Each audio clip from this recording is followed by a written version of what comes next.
Today we will celebrate Halfoween with a mega wreath video. Keep watching. I'm Brandy, and this is Making It My Own DIYs.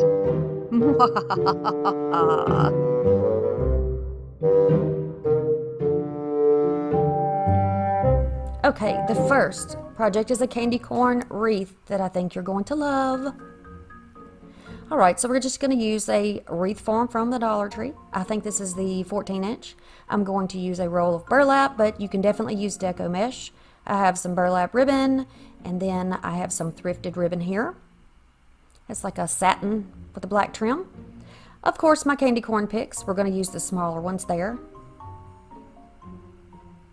And I'm going to use some pipe cleaners to hold these down on the wreath form. So we're going to start off by taking these pipe cleaners or chenille stems.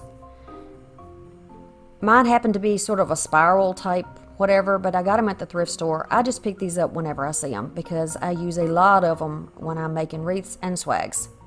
So we're going to start by going across these center joints. We're just going to cross them over. You can see what I did there.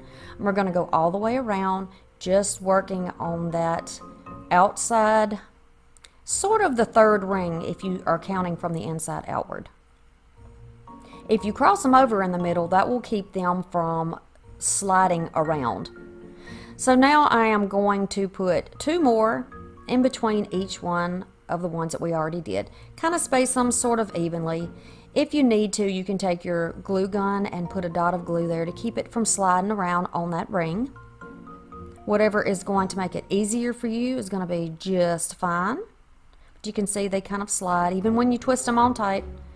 So just grab your glue gun. Protect your fingers here, y'all. Especially if you're not used to using a glue gun. That glue gets super hot.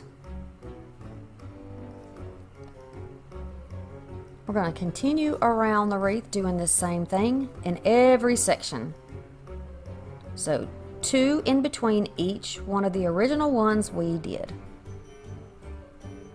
Very easy. Can see what I'm doing, and I just like to push them to the outside because it makes it a little bit easier, gets them out of the way so I can continue to work. And we like easy things, don't we? We like little tips. By the way, thank you all for giving little tips in the comment section. I appreciate that. I'm going to be cutting these into little 10-inch sections.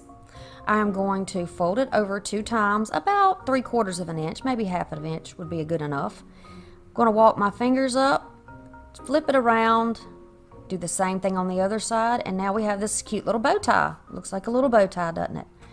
And then we're going to take a clip to hold it together, making sure our ends are folded under, and that's going to keep the little raveled pieces on the inside. Same thing here. I'm going to fold it twice. Walk my little fingers up, twist it around, fold that over, pinch it to the center, and then put our clip on. And you're going to continue this process until you have 18 of these cute little bows.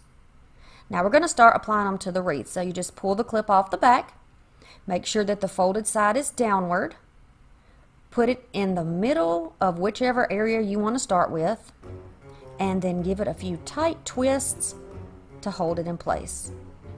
Here we go again on the next one. Put it right above it and twist it. I like to use a clockwise kind of direction in this type of a wreath.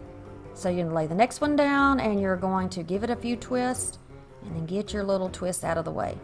Continue around the next one, and don't worry about what's on top of what and what's getting in the way, because when you fluff it later, everything is going to look so much better.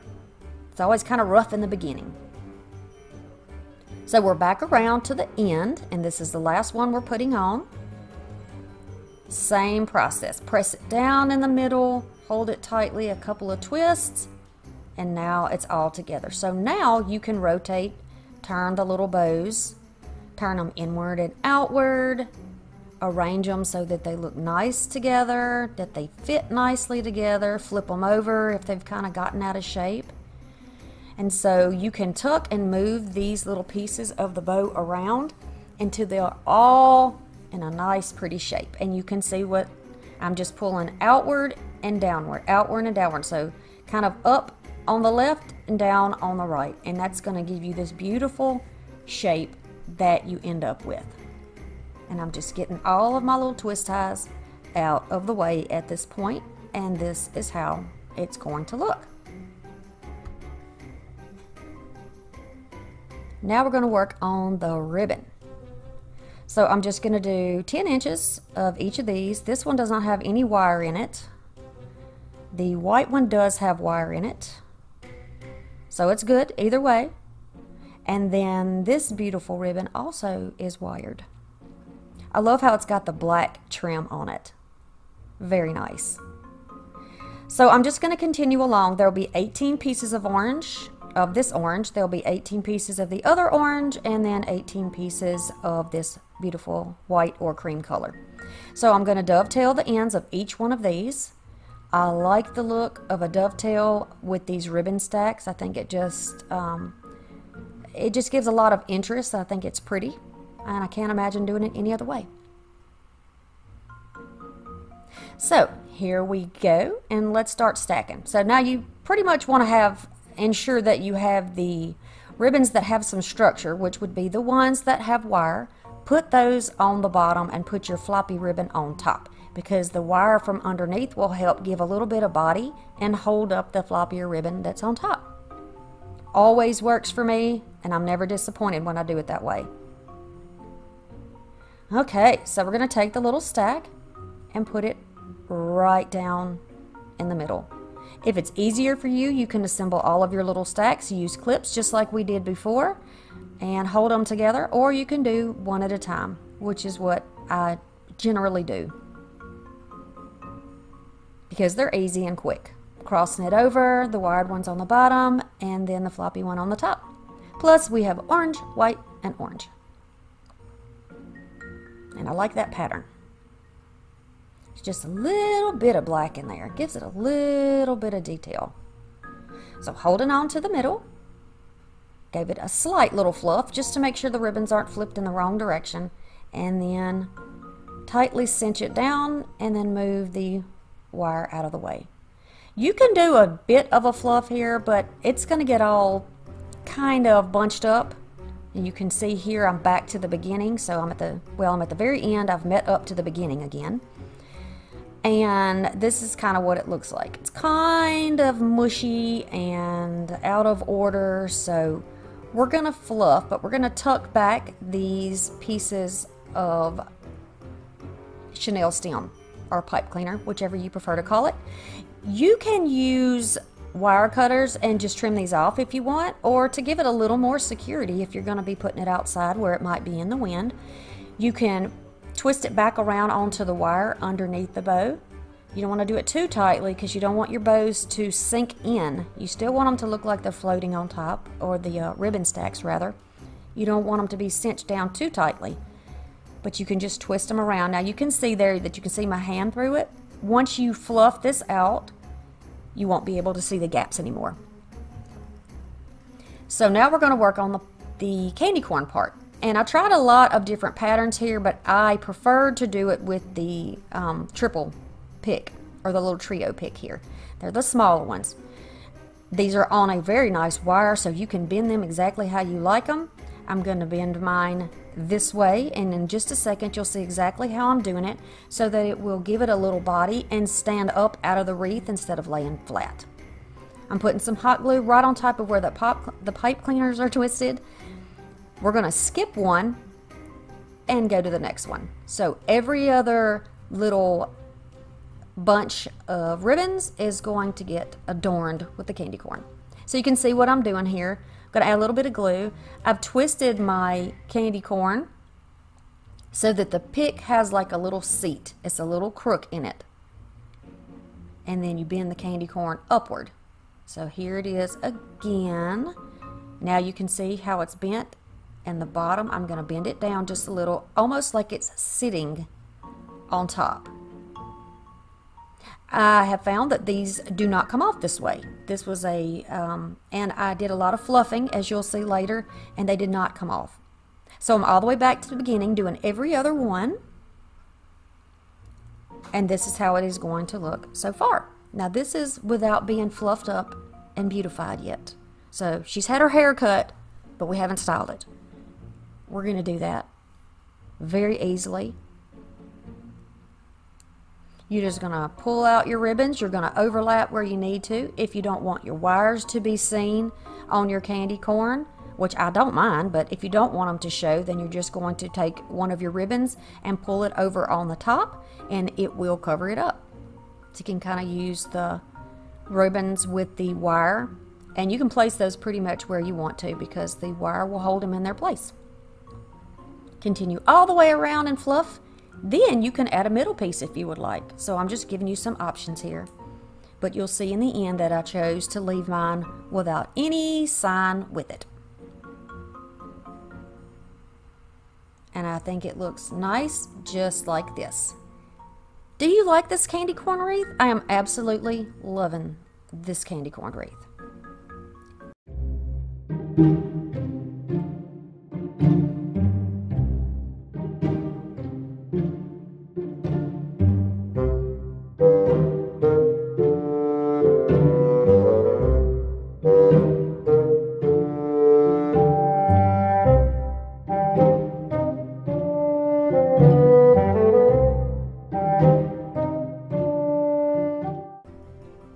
For the first project, we have a grapevine wreath. We're going to take this gorgeous little sign from Dollar Tree. It's the candy corn sign. It says trick or treat. We're going to take some of this mesh tubing, some ribbon of your choice, a grapevine wreath. I've got some bittersweet, a variety of yellow and orange foliage. Some are from the Dollar Tree, and one I think came from Walmart but was thrifted. And then I want to show you real quick how to fix a wreath that is out of shape. Now this is sort of an oval shape or an oblong shape. You can just take a little bit of floral wire and fix the form whenever it goes flat, or you can use a little bit of jute. See there, now I got the same width on both sides. It was a little lopsided on one side, and that does happen with natural items. They shrink and expand. So all right, we're going to pull the bow off of here very carefully so we don't peel off the paint. And then take a look at these picks. We're going to cut these off, not too long, but long enough that we have something to thread through the grapevine wreath. So I know I want it to go this way, and I'm going to just start adding in my picks. The greenery I chose to add in to the bottom, toward the bottom, so like halfway down, I guess, and it's going to go around the bottom, and I'm going to keep all of these in the same slant, I guess, the same angle. I'm going to put them all in kind of going downward till we get toward the middle, and then on the other side we will start over also going downward. I'll continue along here trying to vary the color a little bit. That way I get a good representation of the yellows and the oranges. I like that this is sort of a rustic look. It is definitely Halloween, but I'm certainly feeling the rustic fall vibes in that it is a grapevine wreath, which is woody, and the foliage, which is definitely changing colors for fall. So I guess if it didn't say trick or treat, this could actually be fall and Halloween. Now once it's all filled in, I'm just going to fluff a little bit. Then the little pieces of bittersweet that I took apart, I'm just going to start adding those in here or there. I want them to extend out beyond the wreath. They're going to be farther away from the wreath than the greenery, which I think is a cute look. It gives that little flyaway look that Ramon from Ramon at Home talks about. And I'm just going to add them here and there. I'm not looking for a symmetrical look on this project. So you see I've got the greenery higher on the right than on the left, but we're going to have a bow on the left, so no worries about that. Now we have to have something to attach this down to the sign, and rather than just putting down hot glue and then hoping that it clings, which it won't because the hot glue is going to go right through the wreath, we're going to use pipe cleaners. We're going to add some hot glue, and then you can put a little piece of scrap paper over that. That's going to help secure it.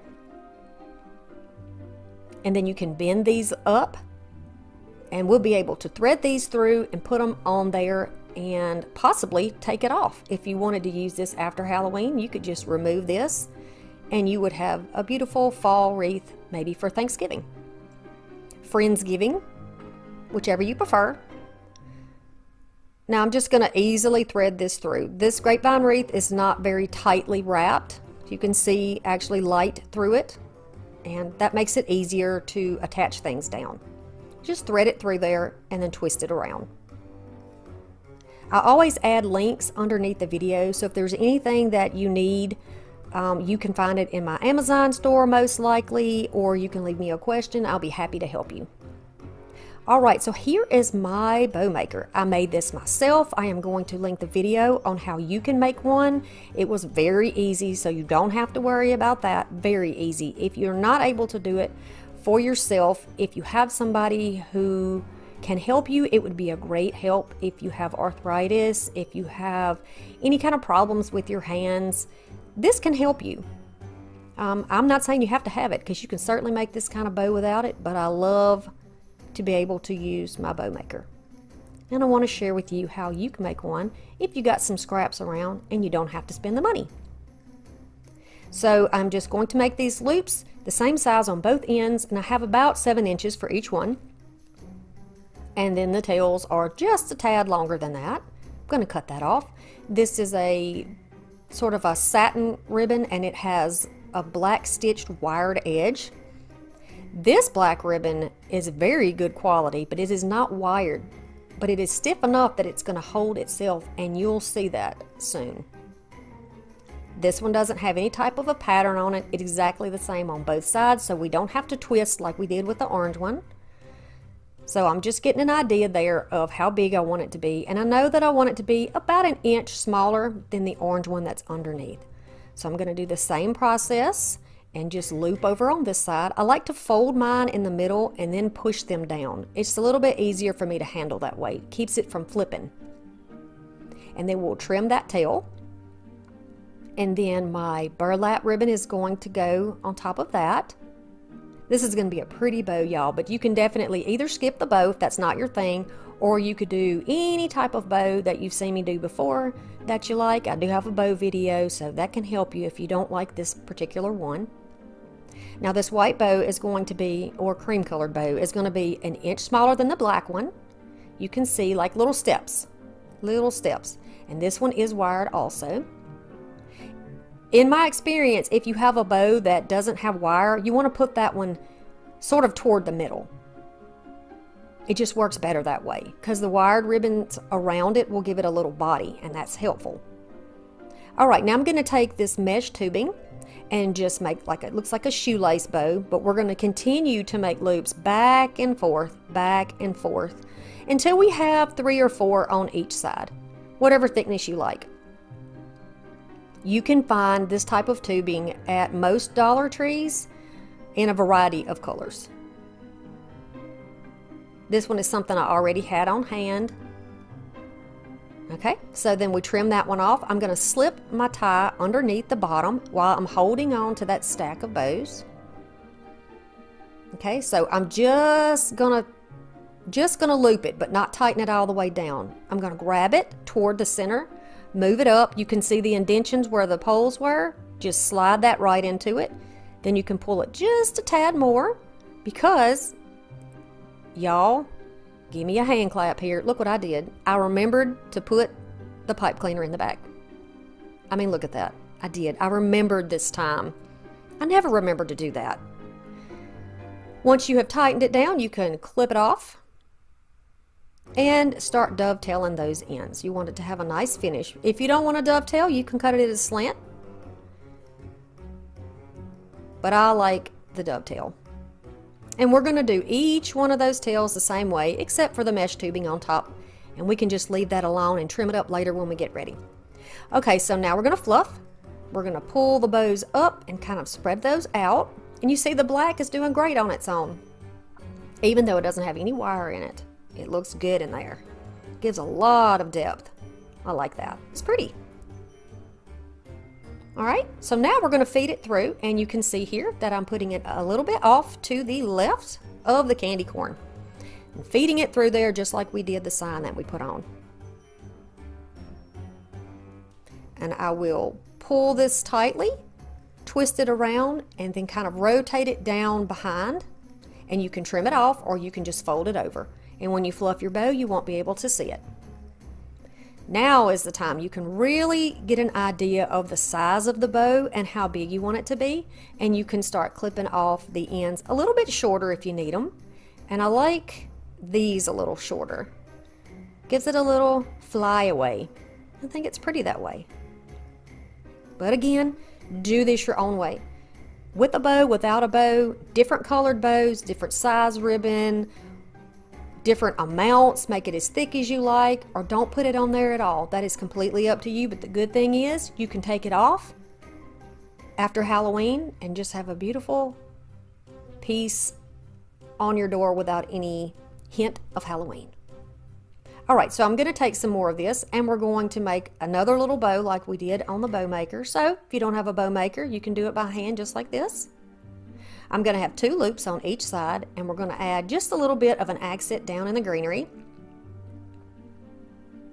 You can take another little piece, tie it around the middle, tie it in a double knot, and then we are going to be tucking that down into our leaves there on the bottom. You can wire this and put it down instead of gluing it if you would like, but it does sit nicely, and it flips out of my hand. It does sit nicely down into the wreath. You can put it kind of on the branch of the leaves so that the glue doesn't sink down in there, and just hold it in place with your scissors or a popsicle stick or a finger protector on your hands. Be very careful. We'll do the same thing on this side and press it down and hold it until the glue cools or sets up or dries. And then in order for this not to be in the way, I'm just going to add a dot, just a little dot of glue to hold these leaves back. Look at that. That's cute. Do y'all think that's cute? I know if you like a modern look, this is not going to be your thing. Certainly not going to be your thing. But my little rustic heart is very happy right now.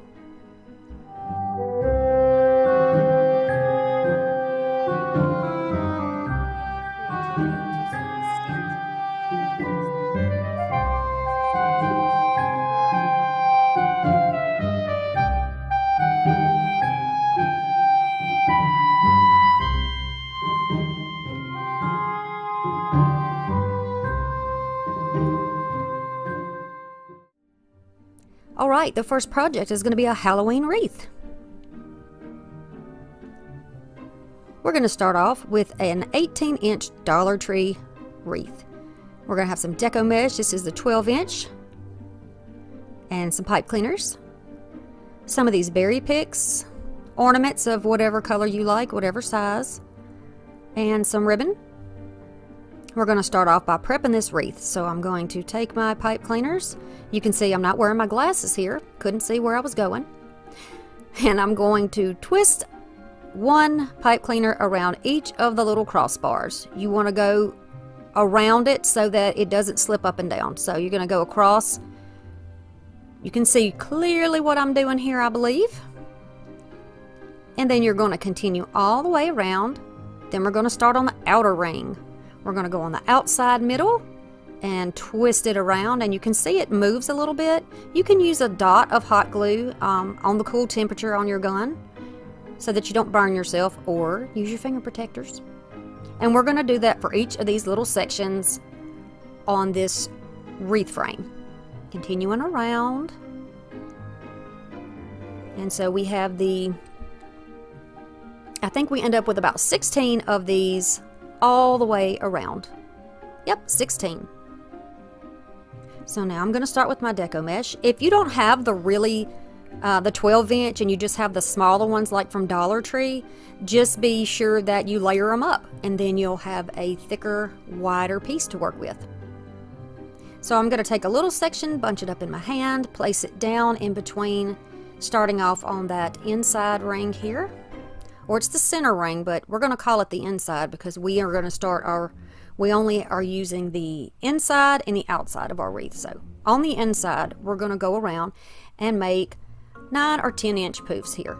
So I'm just using my ruler underneath to give me a guide to see how big I want these poofs to be. And I'm going to continue around just on the inside, just like this. Just takes a couple of twists. Just be sure that you're pushing it all the way down so that when you are making the next poof, you don't pull anything loose. Just a couple of twists. Gonna go around and do the same thing. I can see through my mesh here, and I can see my ruler underneath. There's probably an easier way to do this. I've seen people use their cutting mats to measure, and that's a perfect idea. But I have paint all over mine right now, so we're gonna do it this way. Maybe you don't have a cutting mat. Just grab your ruler and you can do it like this. We need options, right? We need options, so we have no excuse not to craft. All right, so we're gonna go back around, and when we get back to the beginning part, I'm just gonna unwrap it and put that poof right on top. You can see I'm using my middle fingers there to push it down to make sure it stays down in there. Now we're gonna move our mesh to the outside. And again, I'm using my ruler as my guide. You're gonna do a 9 or 10-inch poof, whatever size you prefer. The bigger the poof, the larger the wreath is going to be in the end. Continue around. Make another poof. And I just kind of tuck my edges underneath a little bit, and that helps that poof to stand out. Tighten that one down in there, and just keep going. I hope you can see what we're doing here. All right, now so we're back to the beginning, and I'm just going to cross over that area where I started.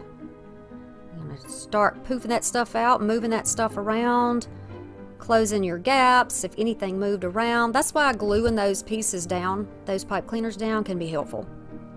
All right, so then I wanted to use this. I got this at the thrift store, and I wanted to use this to kind of go across the top, but it's so tightly wound. When I put it down, and you can just, you know, we're going to use this one just on the outside of the wreath, on the outer ring. There we go. It had such a beautiful curl. I thought, you know what? Let's just go with this curl. It's something different. I've never seen it before, and I've never done it before, so we're going to leave this in a curl. We're going to let this thing do what it does. And I have to say, it reminds me of my hair. I have curly hair or wavy, combination, whichever one. Sometimes I like to leave it curly and let it do its thing, and sometimes I like to straighten it. But right now, we're going to go with the curl, right? There's plenty of humidity in the south where we live. We're going to let this thing have its curl. So I'm just going to continue around, and I'm not measuring here because I'm just using my poof as a guide to see how far I want this to go. If you don't like the curls, you don't have to do it this way. You know, you can straighten it out, but I think it gives it a little more interest and dimension. And like I said, it's different than I've ever done before. So I like it. It's good to try new things, you know, and to bring you new things. So you're going to continue around like this, and the curl will stay in there if you just loosely move it, you know, instead of trying to pull it tight. And you can see what it looks like. Now this is pre-puff. I have not gone through here and fluffed it out yet. Now we're going to start with our ribbons, and I chose this. This is like a fabric ribbon. It might not even be ribbon. It may be something else, but I got it at the thrift store, and I thought this beautiful black and white stripe would be gorgeous on this wreath. I love a vintage look, and this screams vintage to me with all the black, white, and orange. So we're going to go with it. I'm just going to put my wired ribbon underneath and this on top. Now this has no wire, but that is not going to be a problem in this situation because the poofs that are on the form of the wreath actually help give body to the ribbon and hold it in place. And you'll see what I mean shortly. So if you don't have wired ribbon, you can definitely just go ahead and use what you have. I'm going to go back and forth. So now I started on the outside, I went to the inside. I'm going to go to the next pipe cleaner set on the outside. I'm going to bunch this up, and I'm doing about 9-10 inches, the same thing as the poofs that are underneath, so they're all about the same size. And I'm going to twist that around tightly, and then I'm going to jump back over into the inside and put it on the inside of the wreath. And then I'll go back to the outside, inside, outside, inside, all the way around. If you run out of ribbon, let me show you what you can do. So I ran out of ribbon here, I'm just going to lay the new piece on top of the old piece, overlap it, put my ribbon back on top, and then twist it around. And when it's underneath, you barely even notice it. You won't even notice in the end that I ran out of ribbon. So you just continue to go around here. I'm going to start back where I left off and go to the inside. When I get back to my original spot, I am going to go ahead and trim it down to make it a little more manageable, and I cut it at about, I think I had it at about 12 inches so that I would have plenty to lock in with my pipe cleaners here. And then I still have my 9 or 10 inch poof, and I have enough to close up in the pipe cleaner. So I hope that makes sense. I think that what I say, if it doesn't make sense to you, that watching it will make a little more sense. And I'm just going to trim this off at a little bit of a slant. Alright, so now you can go around and poof everything out and pull your ribbons apart. Now, we're going to pull a stripe and then a solid and then a stripe and then a solid and a stripe. And we're going to continue this all the way around. And it's going to look like this is woven all the way through the wreath. And I love it. Very pretty. And I'm so glad that I did use that ribbon. You can see it standing up nicely on its own, even though it doesn't have any wire in it. Still standing up nicely. Moves around just as easily as the wired ribbon that is underneath it. And this orange was actually from the Easter selection that was put out. But you can use whatever kind of orange you have, and I'm sure you can find some orange this time of year with fall and Halloween. So I know that I'm going to use a sign, and this is the one I chose from Dollar Tree. Love these colors. I got it last year and had put it aside. I'm going to cut the hanger off because we don't need it. I'm going to cut a couple of strips of paper. We're going to use hot glue, and we're going to make something to attach this to the wreath. So adding a little hot glue and then placing this down. This will help keep it from popping off the back when you are trying to tighten it up on your wreath and secure it in the wreath. Continue around till you got all 4 corners done. And then these are the ornaments that I chose, and I'm just popping them out to see where I want to place them and to make sure that I have enough. And I actually do have enough. I did try some orange ones before this, but I did not like the way that they looked. So, with the pipe cleaners that are left, if you do not want those, you can cut them off. You can wind them back into the wreath, whichever way you want, but I like to curl them around my finger and leave them because it looks like another little spooky element, like little spider legs or bug legs or snakes coming out of here, or worms, whatever. I like it. I'm going to leave it. But the ones on the outside of the wreath, be sure you tuck those under. If you don't want to curl them on your finger, you can certainly use like a screwdriver, a pencil, something like that, and twist around on that. Alright, then I'm going to leave these tops on the wreath because on the ornament, because it will help tuck them down in the little crook there. And I am going to add some hot glue and then just press it down. I'm going to hold it down because the wreath, it tries to kind of push back up because it's, it's thick. It's a bouncy wreath. And I'm going to keep adding my glue. Now these ornaments are actually glass ornaments, so they're breakable, but use plastic if you would like. What I love about these particular ornaments is that they don't have a seam on them like some of the plastic ones do, and it gives, to me, a more expensive look, a higher end look. But you can see that some have gold tops and some have silver tops. They were all collected at the thrift store over the past year. I just grab things when I think I can use them. I see them and I think I can use them in a project, so I go ahead and grab them. And so far, this is how it looks. Isn't that pretty? And then here's how our sign will go on it, right in the center. So I'm just push those little hanging pieces or my little pipe cleaners to the back, and I'm going to center it and then flip it over.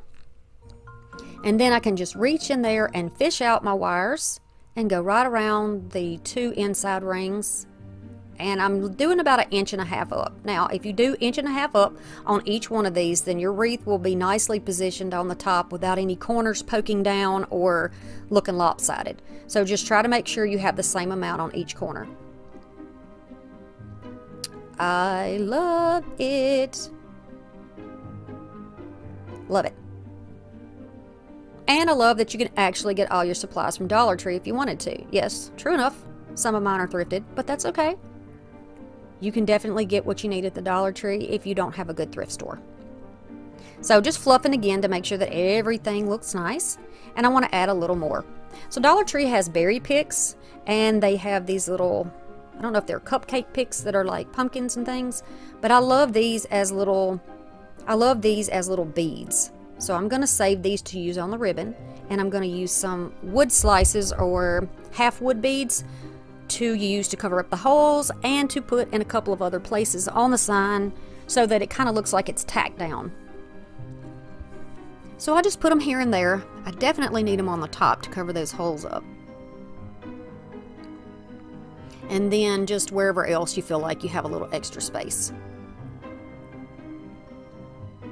Then I am going to take one of these pieces. Each of these little picks have a wire on the back. I just cut off the wire, and then I'm going to add some hot glue and put it on each little loop of the black and white ribbon. I love that. It looks whimsical to me. And just enough orange in there. I love the vintagey colors, but you could also argue that this is a farmhouse if you would like. I think it is stunning. You could add lights if you wanted to. You could change your ornaments to a different color, whatever you like.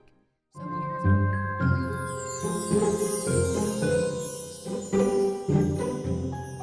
this is our first project.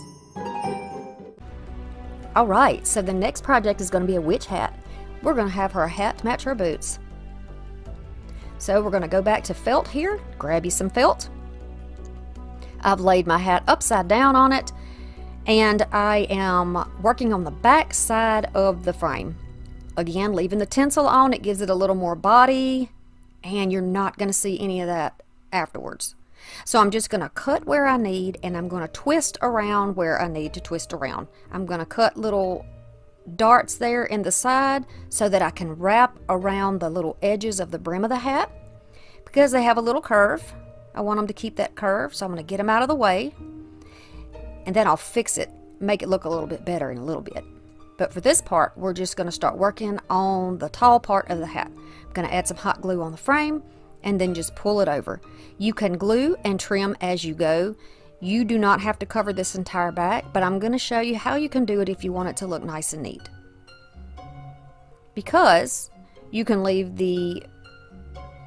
this actual wreath like this, or you can do the second step, which I will show you in just a minute. So be sure you stay tuned so you can see what else you can do to give it a little more dimension. Okay, so you just want to finish this back off, and like I said before a couple of times, you can pull on this felt and it's a little stretchy, it has a little give. So continuing around, I'm going to trim off what I don't need. Just a little on that side that's extra, that's just getting in the way. And what's on this side, I'm just going to kind of roll under. It gives it a little more thickness, and I like that. Then I can just roll it instead of cutting it and go right over to the edge that we've already glued down. And see how it's nice and flat on the back? I like that. And by the way, I don't mind that the little bumps are showing. Those little bumped areas on the sides are where the tinsel is attached down to the frame. That's how they make these wreaths at Dollar Tree. So again, trimming off. I don't want anything too bulky on the end because I want to keep the taper on the end of the hat. That's one thing that I think is so cute in a witch's hat, is that point. And since this one has a curve in it, I want to make sure that the little curve is a natural, nice taper going downward, not with a big gap in the middle. But if it does happen to you, I'm going to show you how to fix that as well. So we're going to keep going down here. Now, everything is fixed on the back part of it, and we're going to work on the curved part of the hat. I am just going to pinch it and then glue it down. I'm going to pinch it and roll it and then glue it down until you get a nice point on it. I wanted to leave this in here so you could see exactly how to do this, because in some of the last parts of what we're making, embellishing this, it's really important that we have a nice crisp point on the end. So keep watching so you can see what to do. Okay, this is it so far. You see I got my little points right. Same way I did on the top of the hat is how I did the little ones on the bottom. But you see on the top it has a little gap. We're going to fix that. So I'm pulling a thicker piece of this. So you're probably going to need 2 rolls of felt. Yeah, you're going to need 2 rolls. I think I just said a roll, but go ahead and grab 2.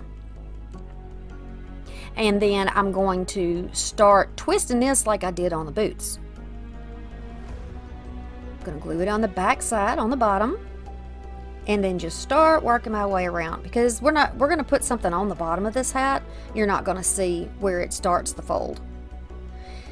So I'm going to begin to twist, and I am going to leave some wrinkles and dimples in the fabric as I go along. This is the part where I'm saying you could leave it and not wrap this part on there, or for additional interest, I would think, for me, you're just going to go ahead and wrap another piece on top of it. You're going to squeeze it, you're going to flip it, you're going to leave some wrinkles in it, you're going to make some little gathers. You see here how there's little areas that are kind of gathered, and you're going to make sure that if you do like a pleat or a gather, that you do most of it to the right side, because you're going to be curving to the right. So we're going to keep going to the right. Flip it up, and you want it to get more and more narrow as you go toward the top. See, I'm going to continue here, going to go around, grab a little pleat. There, I've pleated it again, and continue around. But you see, the tip looks weird on my hat.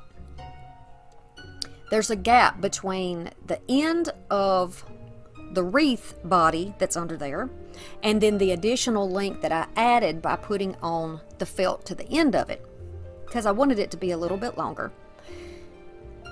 We're going to fix that. You can either fix it at this point, which I did not do. I don't know what I was thinking when I did this part of it, but I couldn't quite get the angle right. So I went ahead and glued it down. And then I'm going to take another piece of fabric. Now this one, the piece of fabric that I'm going to use next is a square that I cut, and then I folded the square in half to make it look like a triangle. So it's a doubled triangle, okay? So that's what you're looking at here. I'm going to put it underneath and then kind of sandwich it or wrap it around. Now I'm gluing it on the back side, not on the front. Remember, we want it nice and neat on the front. Put all of your hard work on the back.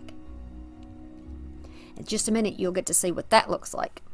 Now we're going to do a little swag or some decoration for the front or the brim of that beautiful witch's hat that we have created. I've got thrifted and Dollar Tree pieces. Look at these beautiful purple leaves from Dollar Tree. Now on my camera, from my angle, it looks like it's coming off the flowers and the greenery is a little on the bluish side, but they're beautiful purple. So these are thrifted, these little pieces of, I believe that's eucalyptus, maybe. They're thrifted, but you can get something glittery or similar to it, you know, at Dollar Tree.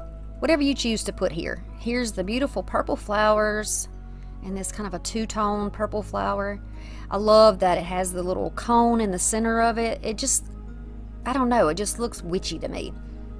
Look at this. This is called Farmhouse Witch Hazel. I was able to find out of 12 stores about 3 picks in different colors. But isn't it gorgeous in this arrangement? I also used some on a pumpkin that I did recently for fall. That turned out really pretty. So I'm going to take a zip tie, or you can use a pipe cleaner, whatever you have here. Zip tie is going to hold it nice and tight, and it makes it easy so you don't have to keep picking it up and putting it down. You're going to cinch it all the way to in the middle, clip off the excess, and then I'm just kind of, you know, fluffing. I fluff my arrangements like I fluff my bows here. And then I have these little, they look like little, I don't know, like a little berry. I don't know what these are. But again, they look kind of spiky and they look kind of witchy to me, so I thought they were nice in here. And I think it's going to fit nice right across the bottom. So now we're going to work on the ribbon. And the ribbon is purple, although it looks kind of blue. That velvet ribbon comes in a 3-foot roll, so I went ahead and cut each of these 2 into 3-foot pieces as well. And then I'm just going to cinch it up. These are all wired in the middle. And don't worry if you didn't catch that. I'm going to let you see on the other two strips of ribbon exactly what I do again. I'm just going to clip that off. Then I'm going to take another piece, and this one's going to be in the center, cross it over itself, pinch it up in the middle. This is really good quality for a Dollar Tree ribbon. Really, really good quality. I'm going to take the next one, and it's sheer with spider webs, and the other one is black with white spider webs. I'm going to pinch that one up in the middle too. And grab up the rest of my ribbon. Just stack them all on top of each other, and these are all roughly the same size. Now, using my pipe cleaner, I'm going to twist it around the middle. I'm going to use a pipe cleaner this time because I'm going to need something to attach this down to the little swag that we made. And I'm going to do it very tightly because I have to fluff this bow, so I am pushing down and twisting over the little chenille stem. I'm going to trim up a little bit on these edges or the ends of the ribbon. To me, this is an important part of making your bows, and I'm not going to do it fast. I'm going to show you what it looks like, that it does take me some time to do things too. I don't have superpowers. Well, through the power of editing, I have superpowers, but I don't have any personally. So you're going to trim this off. You could also do a dovetail if you like the way that that looks. And I'm going to just continue to move my ribbons around and move my bow pieces around so that I can fluff it out and make it look beautiful. Now they're all about the same length, and that's a good working length because once you get it down, then you can trim it up if you want to trim it up more. There I am fluffing. Love my fluffing. And you can move those now. You've got them very tightly into that pipe cleaner. You can move them in any angle you like. To attach it down, I'm just going to flip my little greenery swag over on top of the back of my bow, and I'm going to tightly twist them together. You can leave it on or you can cut it off. It doesn't matter, whichever way you want to do it. And then I'm going to prepare to put it down. Look how pretty this is. I love it.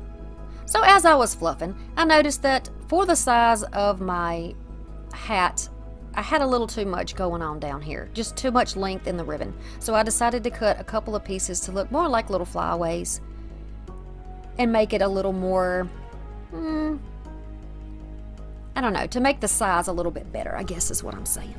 So I'm going to take a little piece of, this is like a cotton cord, and I have it threaded through an upholstery needle.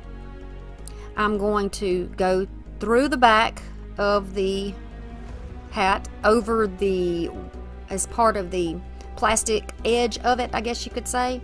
And then I'm going to go through the back of my arrangement, right up through the middle, and then go underneath it. And then you can wrap it a few times if you want to, but mine held into place fine right here. And then I'm just going to tie this off in the back with a couple of knots to hold it in place. When you flip it back over, if you need a little more support, and it wouldn't be surprising with a bow that size to need more support, just add some hot glue and then press it into place and hold it there for a minute. Give it a little time to dry, and then you'll be good to go. Then you can do all of that extra little fluffing that you like to do. Alright, so I'm going to make something for the top. Now you see the taper is perfect. It's exactly how I wanted it. I'm going to start making a little, it's like a little, I don't know what you would call this. It's like a little mini greenery piece, I guess. I'm going to use some black leaves and one of my purple leaves, one of these beautiful witch hazels with the little curl on it, and then I'm going to glue a little berry in the middle with a piece of wire. I'm going to glue it right to the tip, let that dry, and then I'm going to glue it down on the leaf so that there's a little gap in between. And look, y'all, once the glue cools, of course, look at this. It can move! I forgot to show you, but I did actually put a spider on there that you will see in the end screen of the video, so be sure that you stay to the very end. To hang this, I'm just going to use another piece of my pipe cleaners, and I'm just going to glue it right down on the back of the hat, and then you can hang it up from there once it's cool.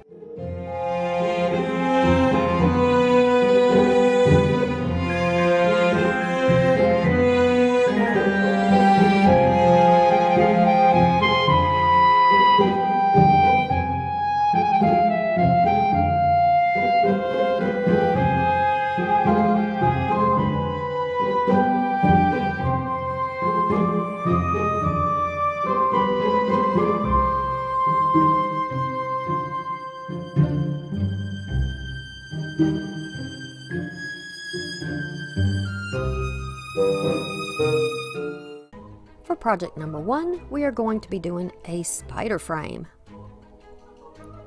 We're going to use some spider web and some creepy cloth, this Dollar Tree sign with the skulls on it, and then this is a thrifted frame. It's got some wire across it. Maybe a little girl had it for bows, I'm not sure. But I thought this would look very pretty with this. So on the edge of this Dollar Tree sign, it's kind of rough. You can kind of see the little MDF or cardboard. So I'm just going to take my little emery board here and just file this down. I found this at Dollar Tree. It's really good for these projects where you got to get around the little bumps and curves. Look, I'm filing his teeth there. And just go all the way around so that you don't see the paper sticking out. I'm going to use my antiquing wax and a baby wipe and just dot some on there and rub it together, and we are going to make some shadowing and some dimension on this by going around the edges all the way around. And you can make this as wide as you would like. If you would prefer to do this with a brush, if you like the brush strokes, you can do that, but I really like to do this. I feel like I have a little more control with a wipe and my fingers.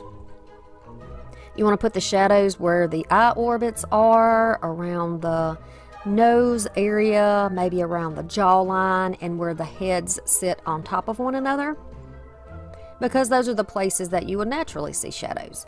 And by doing this, you're going to make this Dollar Tree sign look a lot more expensive. Now while that is drying, we are going to work on this beautiful frame. Now this is a white frame, and it's a bright white, and I prefer a more rustic look, a more aged look. And certainly if this is something that we would find in a haunted home, a haunted house, then we would want it to be more dark. We would think that it would be maybe aged or gilded or something like that. For me, I am going to just make it look like it is very aged and kind of dusty and dirty, like it would be if it was in a very old home. So I'm just using a dry brushing technique for this, dotting it in that wax, dotting most of it off, and then going back over all of the indentions and details and raised areas on here. Don't worry about if it looks like it's too dark, because we're going to be wiping back most of this. What I mean by that is I'm going to be using a dry cloth and wiping off all of the areas on the top. And that's really going to bring more attention to the recessed areas. If you want to send me an email with some of the projects you have done that maybe I've inspired you to do, feel free to send them to me at my email address, which is in the description box below. I would love to see it, and I would also love at some point to feature some of these projects on my channel so that you get some attention to your work. Continue around all the way till you get as much detail as you want, and then here I am taking that dry cloth and just wiping it off. So the top parts are going to be, you see how that looks so much more detailed now? I'm going to give you a closer look. I'll lift it up for you and let you see.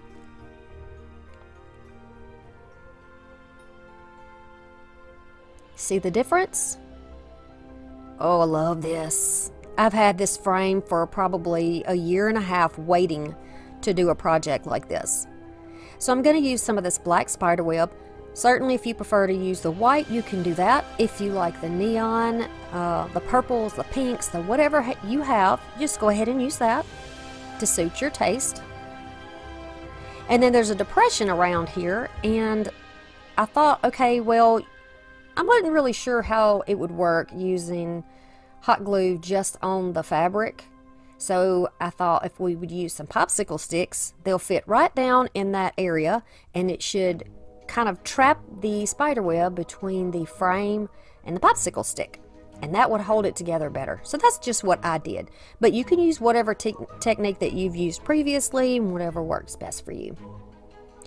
You know, I'm learning too. I don't have any training in doing this type of thing. It's just self-taught. Everything I do is self-taught. My florals, the painting, everything is just self-taught. So I'm still learning too, just like you are. Alright, so now I'm going to take some of this creepy cloth. Now this is more like it's almost like a cheesecloth, but it's called creepy cloth, but it's not like the ones from Dollar Tree. I got it at the thrift store and I really couldn't tell you. However, I feel like whether you use this type or the one with the looser weave, any of that would look good. This is just going to give it a little more dimension again, and I'm going to, you can see I'm trimming it now, but I use the same technique when I put the spider web down. I use just a little bit more of the popsicle stick, you can see the smaller pieces, to just glue that one down right on top of it, just sandwich in between. And so now that we've got the back finished, and I'm satisfied with that, I'm going to go ahead and work on how we're going to attach this sign down to the frame. Luckily there are lots of little gaps in the frame on the side, so we can just use our pipe cleaners and some hot glue, and I'm just using some masking tape, and press these into place so that we have something to put through those open areas and attach it to the frame. These little spatulas are great to keep you from burning your fingers, because the glue gun I'm currently using will take your fingerprints off. Yeah, that's the big boy over there. Now I'm just going to feed these through this frame, and I hope y'all can find something like this. Maybe you have an old mirror that's broken. You could get the frame. I feel like this was probably a mirror at one point, and somebody else repurposed it, and when they were done, they took it to the thrift store, and so I was able to benefit from it. It's like a plastic material. It's very, very lightweight, so it didn't cost me very much at all, which is always a plus because I am super thrifty. Oh, by the way, the popsicle stick you could see there on the bottom, I do fix that. It came loose, but I do fix that, no worries. Alright, so I am going to go ahead and put some more spider web on the top of this frame. If you don't want to do this at this point, you can wait until the last step to do it, but for me, because I know I'm going to put a bow on there, I feel like it will help hold this in place. And anything I can do to make my project stick together and look good and just, you know, and be efficient with it and quick with it. We want to get our work done, but we don't want to be here all day long, and you certainly do not want your projects that you worked super hard on to fall apart. And the spider web is just kind of weird. It's not meant to be a permanent thing. You know, it's a Halloween decoration. You use it, you throw it away. Now I'm going to make a bow for it, and I'm not going to make a huge, tremendous, crazy, wacky bow, so don't be afraid. I'm going to use some of that velvet ribbon from Dollar Tree. There's only about 3 feet on a roll. I'm going to use the spiderweb ribbon from Dollar Tree, and then this is some that I've thrifted, and it's just a small piece, but I'm going to use it and work with it. So I've found when I'm working with scraps of bows that don't have the same lengths, making a funky bow is a really easy way to do it. So this is how you do it. I'm going to have about 3 or 4 inches of a loop. You can see I'm folding it over. And I'm going to pinch it about 3 or 4 inches down and then place it in the crook between my pointer and my pointer finger and my thumb. I'm going to hold it tightly right there while I continue to fold, pinch, and tuck the next one. Again, if you just have scraps of bows or scraps of ribbons, this is a really easy bow to make. That is a nice looking bow.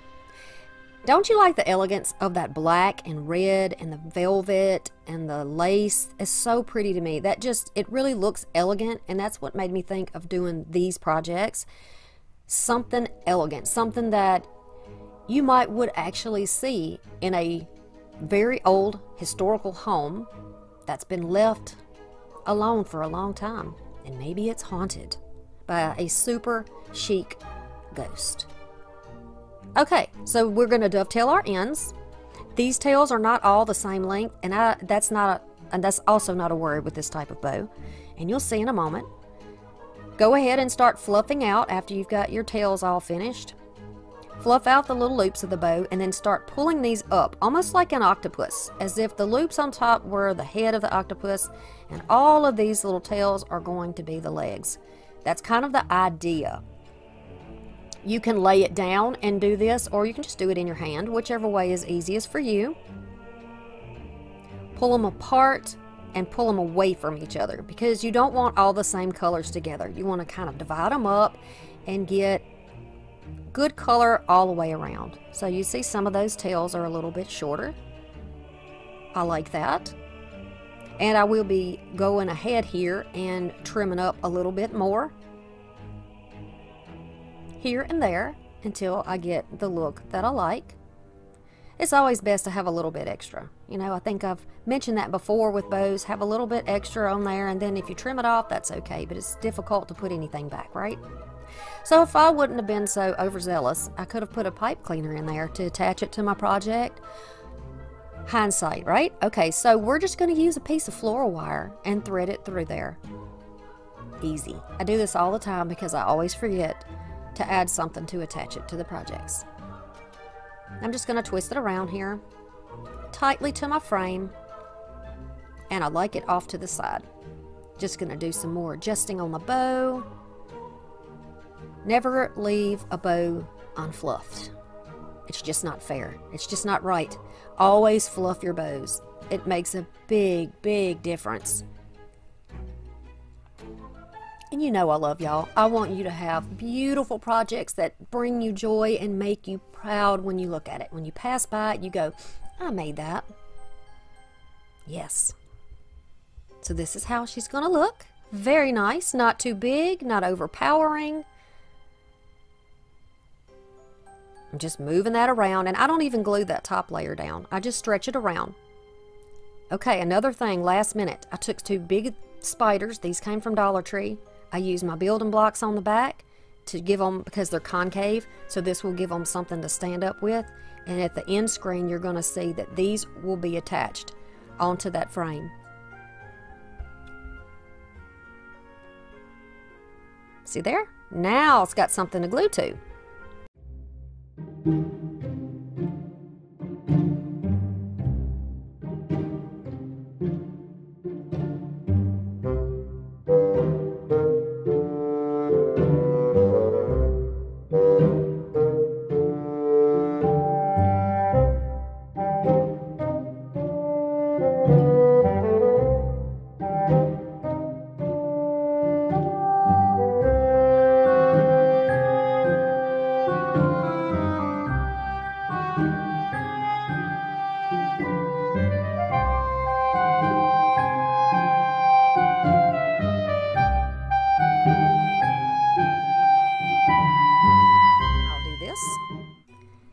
The next project is a moon wreath.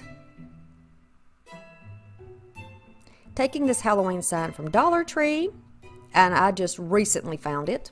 They're still putting out new stuff. I'm going to use this wire frame, a silver and a gray paint, some silver ribbon and black deco mesh, and some star ornaments. Pipe cleaners are what we're going to use to attach everything down. Now, do as I say, not as I do. Except in this part. We're going to start by putting one around each of the crossbars in the sections. So right in the middle, right around the crossbar. I'm not sure if this frame came from Dollar Tree or from somewhere else, but it's all the same to me. Alright, you see how I went to the outside ring? Don't do that. Go right back onto the same ring that you were already on. The same one, not the outside. Same one. Alright, I'm going to pull the tag off here. I'm going to use a little sander here and just go over that area so it's nice and smooth. Again, we don't want little polka dots and stuff in here. I'm also going to go over all of the edges because it's kind of rough and not very finished looking. It's kind of choppy looking. So yours may be perfect, but this one needed a little work. So I'm just sanding over that to make it nice and smooth. I'm going to take this granite gray, which is a very light color, and go over the sign. I'm going to leave it streaky. I'm not going to fill it completely in. I want it you to be able to see some of that brown or the shadowing through there because the moon itself is not just a big ball. It's, you know, it's got crevices and deeper spots and higher spots and rough terrain, and that's kind of what I'm going for in this. I'm going to go around all of the edges as well. Once it is dried, you're going to go back over with the silver, and the silver is a pretty light tone like the paint that I used underneath. Same process here. I'm going to leave it a bit streaky. I want to be able to see some texture. I want to be able to see some highs and lows. So I'm just going to do it like this. Now, if you choose to make a moon for yourself, but maybe you want your theme to be yellow and black, you can certainly do yellow and maybe use some gold to go on top. You can make this however you want to. My videos are just for inspiration. They are not to tell you what to do or that the way you do it is not right. Strictly for inspiration. I do what I like, and then you can take the ideas that you like from it and go with it. Make it your own. I like it just like that. Now we're going to start on the deco mesh part. This is the easiest deco mesh wreath I can show you how to make. We're going to take 12-inch pieces of this deco mesh, and we're going to make a whole bunch of them. We're going to make 12 times 3, so we're going to have 36 pieces of black deco mesh, or silver, or orange, or whatever color you want to use. And then we're just going to roll it. Roll it, roll it, roll it until it is about the diameter of somewhere between a nickel and a quarter. You're going to pinch them together. I just use a clamp to help me hold everything while I make my bundles. I make all my bundles first. So we're going to put them in 3s. And then once they're all done, and we should have 12 bundles. You can see the Dollar Tree mesh, it frays and little pieces come out. We're going to do the best we can with it. I could have shown you this wreath with a more expensive mesh, but I want to show you what it looks like with Dollar Tree, so you'll know what you need to do to fix it if that's all that you can get. Okay, so everything is placed down on the wreath now, and we're going to move on to our ribbons. We're going to cut these in a dovetail, all of these in a dovetail. You're going to have 12 pieces of black, 12 pieces of silver, and then I decided to use this because I have not used it yet. This is a paper looking ribbon from Dollar Tree. It's darker on one side than the other, but I thought, you know, it looks like birch, but it also looks like the surface of the moon to me, so we're going to go with it. We're going to try it. We're experimenting here, right? Okay, so we're just going to do the same thing. I show you the same thing almost every single time I do this. Just going to make an X and lay one over the center, just like this. My black ribbon does not have any wire, but it's a good ribbon. I've finally used the last of my roll, and I'm sad about that. But it is what it is in crafting, right? Okay. It had a good life. It had a good run. Okay, so now when I start pulling, do you see how that split? It split. This is not a paper, but it is a weird, I don't know. I don't even know. I don't know what the fabric is, but I said, okay, you know what? It's split down the middle. I'm going to go with it. I'm just going to pull it. When I get it up there on my frame, I'm just going to pull it, and we're just going to make it look like it's 2 pieces instead of 1. Right? When we get lemons, we make lemonade. Next little bundle, we're going to put it down right beside it. Never mind that ornament over there that just came out of the blue. We're going to fluff. I'm going to separate that ribbon just like that. Now it looks like it did it on purpose, doesn't it? You can turn it around. You can use the darker side. When it's all full, this is how it is going to look. I love that that silver ribbon looks like it has, you know, it's got the little round, the little circles in there, so it sort of looks like it's already like the full moon. I love it. Once you're done, you can clip off the extra pieces of pipe cleaner. Just make sure that you've twisted down well so you don't pull it apart when you're fluffing.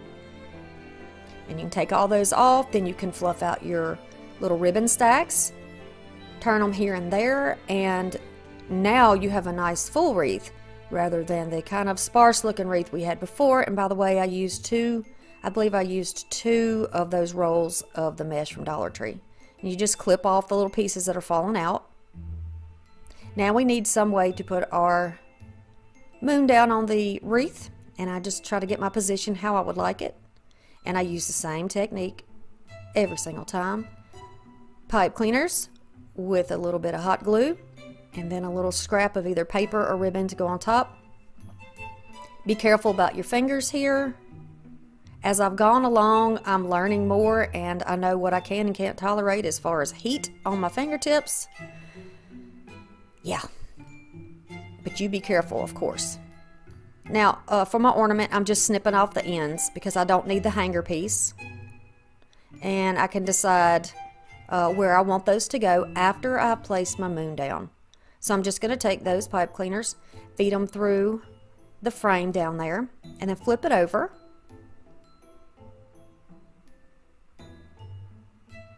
You don't want to pull too tightly because you will sink it down into the wreath, and that's not what I want to do. I want it to look as though it is floating on top.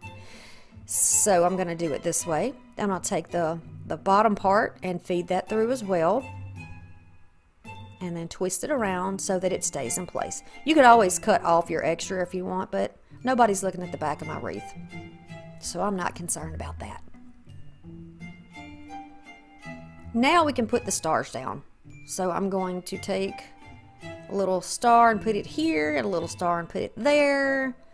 And these stars came from the thrift store, but I'm almost certain you can get something like this at Walmart.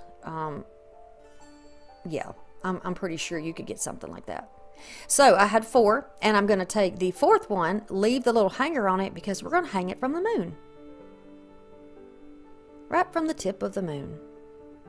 If I had a little black cat or something, I would sit it in the moon like I've seen on Pinterest, and that would be really cute, like the cat playing with the star. So certainly if you have something like that, it would be so cute in this wreath. But I didn't have it, and I'm working with what I have left of my supplies. But this is how it's going to look. By the way, if you're new to my channel, welcome. I am so happy to have you here. What do you think about that wreath?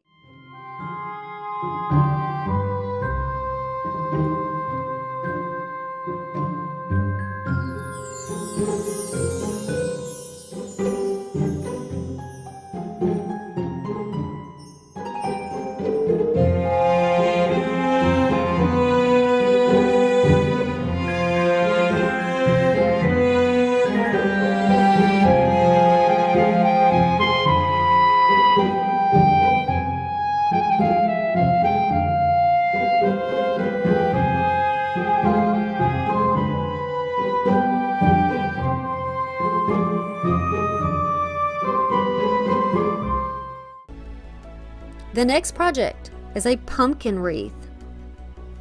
I have done many pumpkin wreaths. I did one also for Halloween last year, and we're going to be doing it again this year. So a Dollar Tree wreath, we're going to take some signs, we're going to take florals, whatever type matches the fabric that you get from Dollar Tree. I also have a little thrifted sign. Here's the fabric that I chose because it looks vintage to me. It looks old. And we're going to put it across the pumpkin. Just so you know, every piece of fabric that I've gotten from Dollar Tree fits on every pumpkin that I've gotten. So this must be the standard way that they cut the fabric, which makes it perfect for you because you can use it. So now the pumpkin is upside down. We're going to get some clamps and our finger protectors and of course some hot glue. This is the way I like to do it.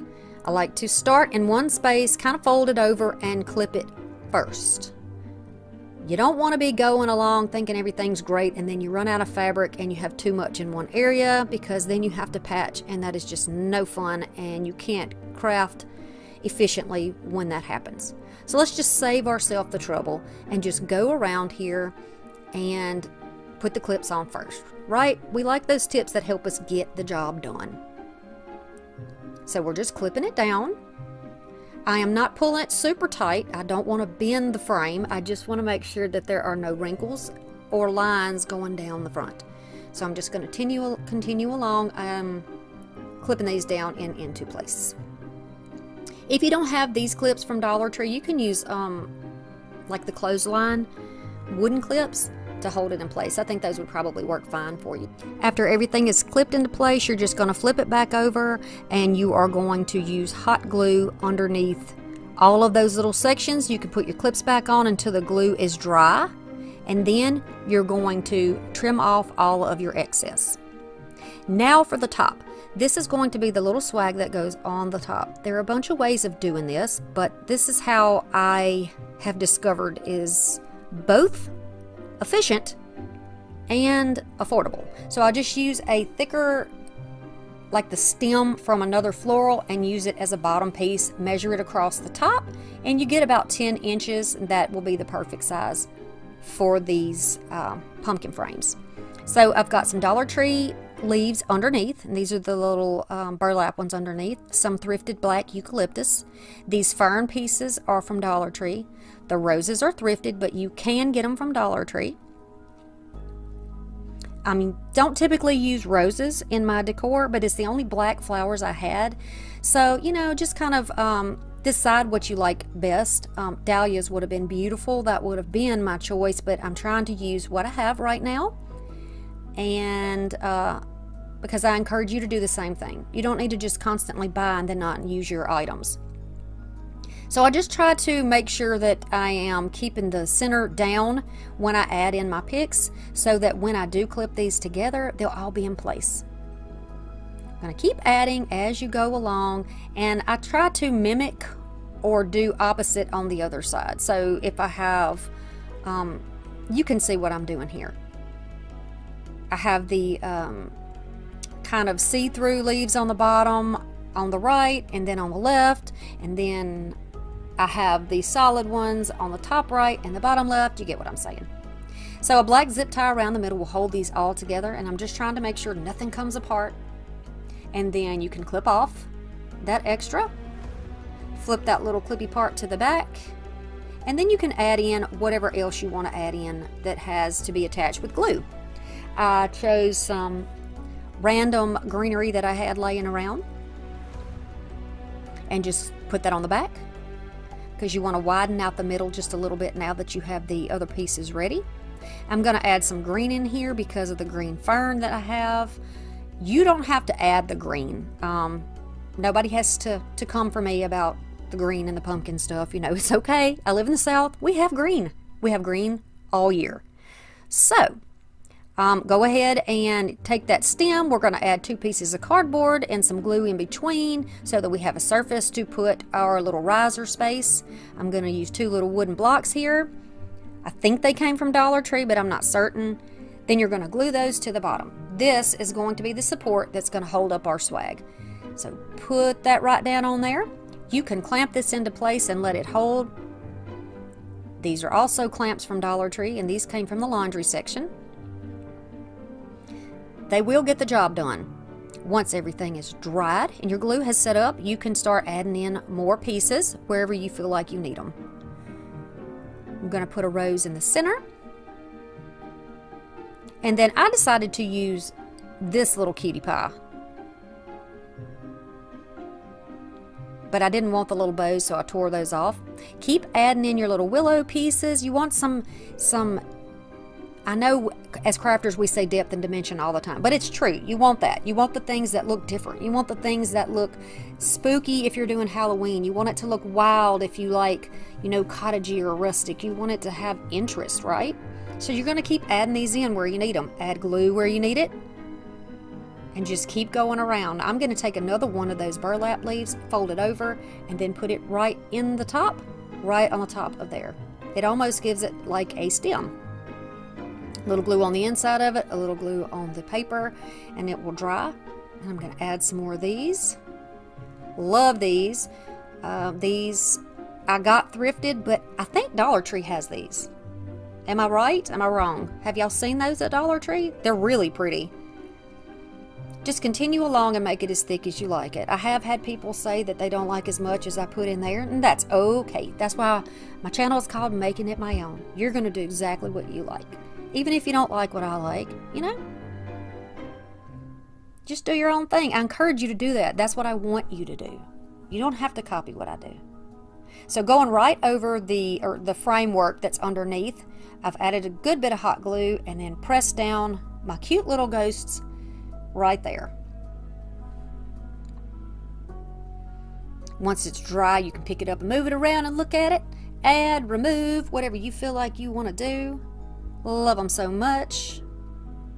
Just to break up the black, I've decided to add a couple of more pieces of green in there. You can use little flowers here if you wanted. You can use whatever you want. You could use some of those little picks with the balls, little fluffy things, whatever you choose. So for a hanger, I'm just using half of a chenille stem. I'm going to put it right here, add a little bit of hot glue, and then a piece of scrap ribbon, and that is going to hold it in place for you perfectly.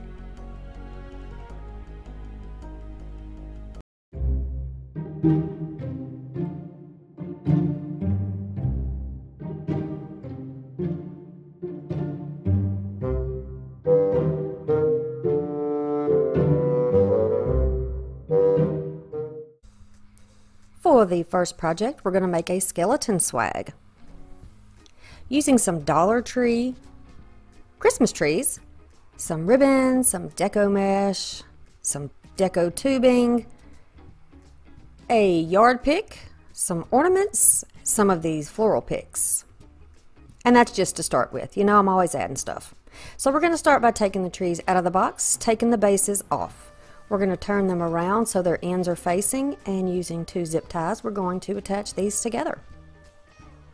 If you don't have zip ties, you can use floral wire, you can use jute, whatever you want to use, just get them really tight. Clip off the excess because we're not going to need those showing. And then you're going to start pulling these out. I would normally call this fluffing them up, but since they're going to be flat on one side, and you're just going to be pulling everything out to the sides, you can call this whatever you want it. We are arranging it then. So now it actually looks like a 2D Christmas tree. That's kind of how it's going to look. You're going to pull those out to the side. You can reach underneath and pull those out to the side. Sometimes 2 of them will be very close together, so just be sure you separate them. They're kind of thin. You know, the little branches are thin, so just be sure that you pull each little segment apart. And on the end, it does have a longer piece. Do that on both sides. We're going to go over to the yard sign now and just press down and pull the stand off. Alright, I'm going to layer up some deco mesh. I have some that I thrifted, so I don't know how much it is, and then some from Dollar Tree. And I'm going to cut these in 9-inch pieces. So we're going to need 24 9-inch pieces of the stripes, and we're going to need 12 9-inch pieces of the black. Now we're going to roll these. They're just going to make look like little burritos. We're just going to roll them. Just going to roll them right over. Little curls, just like this. And we're going to stack those together. A black, and then 2 of the colored ones. Just like that. You can use your little clips and hold them together as you assemble your bundles. So you will have 12 bundles. Continue along. You can see if you don't want to hold it, or if you're at the beginning of your roll, it won't be as tightly wound. But when you get closer to that little paper segment in the middle, then the rolls will be tighter. There you go. So after we've got all of those assembled, we can take them off the clip and start putting them down on the base. I'm going to start on the end and just push it down in there, wrap this around, and then there we have the first piece down. I'm going to go to the opposite end and do the same thing. Now you can lay your pieces down any way you want, but going from end to end, I'm making sure that I keep my patterns the same because that's how my mind works. But if you want to start at one end and go all the way down, you can certainly do that. I just want to be sure that I have enough for both ends and that they're evenly spaced. And so doing it this way is helpful to me in my mind in making sure that everything is where it should be.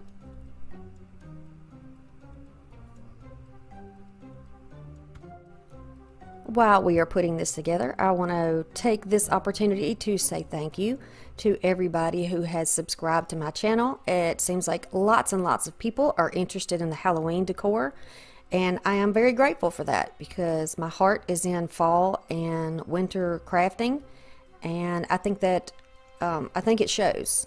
I just really have a lot of passion for that, and so I like to do it, and I'm glad that you like to see it being done so that I can share with you all the things that I like, and then you can pick and choose what it is that you want to do that you see me do. And change things up, like I say, make it my own. That's what you want to do. You want to make it your own, and you don't have to go overboard. You really don't. And some things, sometimes I think people get kind of backwards with how they think about things. They think, oh, it's too hard, there's no way I can do it. It's not hard. Some things just take a little more time to do. You know, it's not a fast thing here. It takes a little more time to do it. But you'll get it. You can do it. So now let's go back to that sign. We're going to use a pipe cleaner on the back, or chenille stem, whichever way you prefer to call it. I'm going to add some hot glue and just roll it around in there, and then using a little piece of cardboard scrap, I just put it over there to help kind of secure it in place so we don't pull it off while we're attaching it. Going to put it on the front side and then pull those pipe cleaners through and wrap it around the base, or that kind of that middle section, the branchy part, the wired part of that tree. And flip it back over and it looks nice. Now when you're doing that, if you tighten it too tight, it's going to sink down and press the sign down into it. You don't want that. You want it to look like it's floating above there, right? That gives a better look. And so now we're going to add those picks. That's so easy to do. You're just going to slide them in that little space where it's attached in the back. Just slide those branches right in there. If you can't find these at your Dollar Tree, just go get a stick out of the yard and spray paint it. Easy enough, right? Little black spray paint. Perfect. Okay, so for this tubing, I think I called it deco tubing, but I'm not really sure what it is. You're just going to take this and overlap it over and over and over again. And I think I end up with like 5 loops on each side. You can see it's really easy. Not a big deal. Kind of fluffing it out to see what I've got. I think it is 5. And then when I get enough on both sides, I'm going to make it kind of, you know, thick and bunchy, and I'm going to trim it off. Then I'm going to take another little section to just secure it, you know, tie it around the middle so that everything stays together. Really easy to do. I got mine thrifted, but you can definitely find this type of thing at Dollar Tree. It might not be black and white, but you can definitely find it there. It doesn't really matter what color it is, right? Because you're going to do your own thing. You don't have to copy exactly what I have, right? And I love this. That is a cute little bow, right? All right, so now I'm just going to take a floral pick, a little extra stick that I had. It might have been one of those little pumpkins we're on, because it's wood. Yeah, that might be what it came from. And I'm just going to push it through the back of that knot, which is really tight, so it's secure there, but you can add a little cool temp glue there if you wanted to, or some super glue to hold it in place. You don't want anything melting. And then I'm just going to feed it down behind, and it's going to stick right down in that frame. Then I'm going to add some hot glue to the back. In the same situation as before, take a little scrap paper or cardboard and put over the top of the glue spots. That way you can secure it and continue on with your project rather than waiting for that to dry. Okay, you can fluff out your little curls a little bit and then start adding down whatever type of ornament you want. You can use table scatter here. You can use the little miniature pumpkins here if you want to. You can use any color and any size that you like.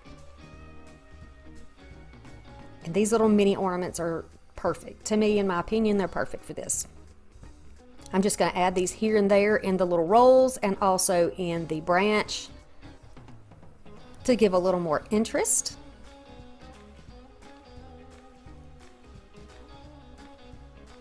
Like decorating a Christmas tree. You just put them here and there, whatever you like them. Now I want to make him a bow tie because he looks regal to me with that top hat. So we're going to make a bow tie. I'm just going to use some of this darker orange ribbon. This actually came from the fall section in Dollar Tree. I'm going to bunch it in the middle. Real easy. You can see how I do that. And then while I'm making a centerpiece, I'm just going to clip it together. I'm going to roll this over and flatten it. This is going to go over the center of the bow. So you're just going to place it on the front, flip it over. You got to kind of manipulate it just a bit to make sure you get the placement right. And then adding a little bit of glue. Protect your fingers. Protect your fingers. press this down and then clamp it in place so that it can dry. Now what I'm doing now is I added some hot glue in the hole up there, and I'm just covering it with some black, with a black marker. So it kind of fades into the back and you don't see the hole so much. Now to put his bow tie on, I'm going to use a craft stick, glue it on, and then we're just going to glue it right to the back of the sign. Perfect. It almost looks like it's floating there now.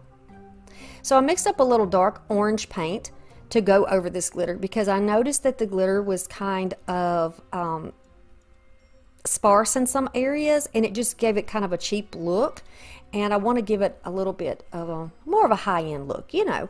So I'm just going to go over it with that paint and make it look solid and the same color, and I think it looks great. It's almost exactly the same color as his bow tie. Then we're going to go around here with a little bit of this trim just around the hat band. Look at that pop.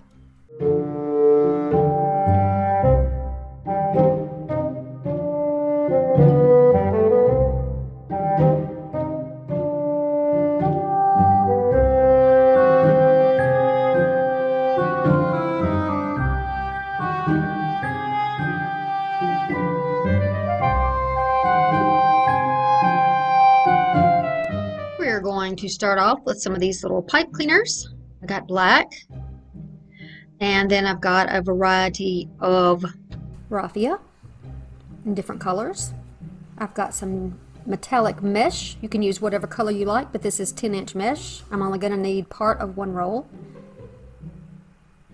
I have a roll of mesh ribbon that is black and a variety of thrifted and Dollar Tree ribbons. And then I have 3 of these gorgeous Dollar Tree yard stakes. The skeleton, the cat, and the pumpkin, and they all have little hats on. So these came from, obviously, the Halloween section. You can see the information here. And then I'm going to take a 3-foot long yardstick to make our swag. We're going to start by removing the tags and the stakes from each one of these. If you can save your stakes, you can use those for other projects. I managed to save 2 and broke the end off of the last one. But I can still use it for other things. Nope, just broke that off of there. Be careful, they do have little, like little staples in the back side of the stake, so just be careful not to hurt yourself. Okay, so I'm going to go down this just like I've done in another video. You're going to go about 1 inch down and take your pipe cleaners and twist off to the side. We're going to put another one to twist off to the other side. I've done this before, and I will try to leave a link to the lady whose video I watch where I learned how to make these. And you can go check her channel out. She does really, really cute stuff. So we're going to go all the way down here in 15 sections. 2, then 1, then 2, then 1, all the way down to the end. And we're going to cut our mesh. I'm using a rotary cutter and a mat, but you can use scissors if you want to. I've just found this is a little bit easier to do. And I'm going to be using, I think I used 12-inch sections of this, maybe 10 or 12, something like that. And I'm going to make a whole bunch of these. I will try to count them and give you the information in the description box, but you would just want to be sure that you have enough for all of your little wires there. Alright, we're going to have something to secure these onto our swag, so I'm using these pipe cleaners, some hot glue, and little scraps of paper that I've already got cut down. I like to use scraps from like the backing of stickers and things like that that come from Dollar Tree, and just cut those into strips and you can use them again. And we're going to do that to each one of these. And then set them aside to let them cool, because you don't want to be twisting those around while the glue is still wet, because they'll just pop right off. So while those are drying, we're going to start with our cruffles. What you're going to do is take your mesh, you're going to roll over 2 or 3 times, and then take your fingers and do like your little tickling motion. Walk your fingers down that mesh, flip it around, twist the other side 2 or 3 times, and pinch it in the middle. So you almost have like a little bow tie. But that neatly tucks in all of your loose frays in the inside. You're going to do the same thing with each one of those. If you've got a bunch of clips and you want to do this all before you start attaching them, you can certainly do that, but my experience with this mesh is that it will attach and crawl onto everything you have in your craft space. So if you don't want a big mess, it might be easier for you to do one bundle at a time. So on every section that you see here that goes off to the sides, we're going to do 2. So there'll be 2 on this side, there'll be 2 on the other side, and then in the middle there will be 2 in the middle. We're just making a little X and then attaching those down, if that makes sense. Just showing you here again, a little bit slower so you can see. Make an X, put your X down in the center of your pipe cleaner, and then give that a few twists to hold that in place. Alright, after you have that done, we are going to start cutting down our little pieces of ribbon, and we have 1, 2, 3, 4, 5, 6, 7, 8, and 9. We're going to have 9 pieces cut for each one. We're going to do longer pieces for this because it's going to be folded over. So you want to be sure that these are longer, and I think I've got about 16 inches for those. We're going to make almost like we would lay out a messy bow. We're going to take one of each piece of these ribbons like this, and then on top we're going to let that loop over like it already wants to do, about 1.5 inches or 2 inches. Place that on top in a loop, and then you're just going to start walking your fingers toward the center, just like that. And so the little top section looks like a bow. It's coming out there, but you can see you just tuck it back in there. You can use, if you can't hold this all in your hand, it's totally okay to go ahead and use twist ties or something like that on it to hold it before you put it down. Excuse my head, I stood up to do this so I can make sure that you could see what I'm doing. So I was underneath my viewfinder. I try to stay out of the way, but every now and then I do get kind of in the way, so I do apologize for that. And it was a bad hair day. It was a very bad hair day. I think it's fitting that it's in a Halloween video and it looks like I'm wearing a disastrous wig. Okay, so continuing along, we're going to do the same thing. Pinch it in the middle, press that down, pinch it up in the middle, and then we're going to place that down. Just make sure that you're not untwisting your pipe cleaner that's there on the bottom. Make sure that if you've gotten in a habit of going clockwise, continue to go clockwise, or whichever way, so that you don't untwist your items. I hope that made sense. I think I need more coffee. Okay, so continuing along, we're going to skip the middle sections. We're only going to do the sections that lay to the side. The reason we're doing that is because, well, it would be a waste of ribbon, because we're going to have our little Halloween faces on each of those little blank spots. So all you would be doing is covering it up if you did put it in the middle. So we're just going to leave it off. Save our ribbon for some other projects. Continuing along all the way down. Now you could always dovetail your pieces before you start if you want, but you certainly don't have to, because I ended up doing it later anyway. Okay, there we go. Twisty twisty.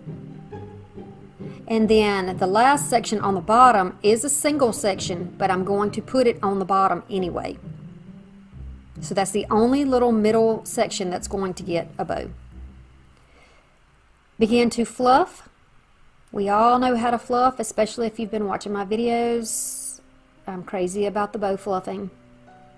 Fluffing simply means pulling your sections apart so you can see each one of your little colors. See, I undid my bow. Not a big deal, just twist it back on. Fluff them out, pick them up, lift them, twist them, whatever you need to do so that you can get all the pretty sides facing forward. And then, yes, it would have been easier to dovetail this in the beginning, but you know, sometimes you get started on a project and you're not exactly sure, but I ended up liking this, so I went ahead and went with it. And then I'll spare you. You don't want to watch me dovetail this entire thing, but you know, just so you get an idea, that's what you do. And we're going to go all the way down, fixing it up. Now, in the little bald spot where you have no ribbon, that's where we're going to twist our little black ties around and attach the sign to that swag that is underneath it. You can kind of play with your ribbon, play with your cruffles, fix them so that they are displayed in whatever way that you find pleasing. And then we're going to continue around. If you have any pieces of wires that are still showing, tuck them into the insides or clip them off, whichever way you choose. And then continue on until you get every one of your little signs fastened down. Oh, this cat is the cutest one, I think. It is so cute. Okay, so now I'm just arranging the faces, and I'm kind of, you know, one goes one way, one goes the other way. Just trying to get it. Yep, looks good to me. So then we're going to turn it over, and then go ahead and attach those down where they're not going to come loose. You want to make sure that they're all about the same depth in there so they don't fall off. Now, this is not going to be on a glass door. If it was, then you would want to spray paint your yardstick black, you know, something that would be more appealing to look at. But I'm not going to be looking at mine, and I did not glue down my ties. That way I could do another project with this same long yardstick if I choose. I have some more of this table scatter left over, and it is orange and black. I think it looks good with what I have going on here. It is glittery. It came from the Dollar Tree. I'm just going to, first of all, cut down some of these pieces and cover up the little holes where the hangers were on these stakes. That's where the price tags were. I really don't know any other reason you would want it there. I guess it was just for the store to show them, maybe. I don't know. But I can't think of a good reason why a stake would have a hole in the top. Anyway, moving along. You can use any ornaments you want to, or you don't have to use ornaments at all. But to embellish, I thought ornaments would be really cute. And these are the ones that you can get, of course, at Dollar Tree. And they come in these little tubes, and you can get a variety of different ones, depending on what stakes that you choose. Whatever will match what you have going on in yours. So I've just chosen black and orange for mine. We got a little bit of glitter in the signs. I'm not a big glitter person, but I think at holiday time, especially like Halloween and maybe some at Christmas, I think it's whimsical, you know, it's fun. Those are holidays that are supposed to be fun. I'm not into anything that is scary and that would, you know, gross you out.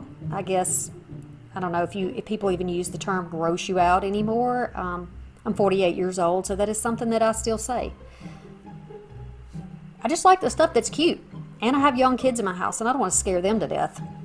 Okay, so if you remember my last video, I did the little cauldron. We made the fire underneath. Well, it gave me an idea that it would make also something really cute to put on this sign. So I'm going to just put this around my hand, 3 colors here. I'm going to do it all at one time, and I wrapped them around about 10 times. And then once I get to the end, I'm just going to trim it off. And I'm going to tie it up the same way as I did before. Just making sure that my loose ends are definitely in there. Use whatever colors are going to coordinate with what you have going on. So I'm just going to tie that in a double knot so it doesn't come out. Going to pull that down, hold on to the knot where I tied it, and just cut that straight through the bottom, almost like you're making a tassel. And I thought, you know what, this is so cute. It kind of looks like straw, and it just reminds me of like a carnival or like a haunted hayride or something like that, you know, that you would maybe go to in autumn. And it looks rustic to me. It looks really cute, I think. What do you think? Okay, so now we can choose one of the signs if you want to. You don't have to. But I've chosen one that was already on one of the picks we had. I mean, why not use it? It's right there. Going to use a good bit of glue and this dowel because I had it there. And then I'm going to put some glue on the back to attach that together, and a little bit of paper that I've just went ahead and bent over. And protect your hands because it's super hot. And then we're just going to attach this to the back of that sign. You attach that down, it'll stay still for you. And this is kind of what you got. I'm going to flip it over and use just a piece of wire here attached to that frame.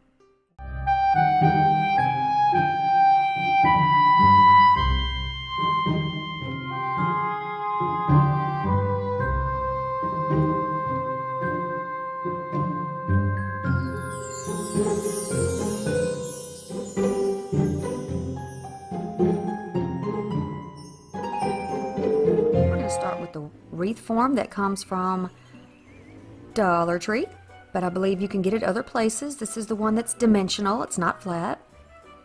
We're going to take some picks, and my choice is going to be black and orange, and I think I add some yellow later to match the candy corn. Little burlap leaf came from Dollar Tree, the little wispy piece came from Dollar Tree, and this fabric came from Dollar Tree. Can you believe it? And it's the perfect size for this form. Alright, so we're going to start by covering our form with this black fabric. Of course, we want to remove our tag, and then watch how perfectly this piece of fabric fits with this form.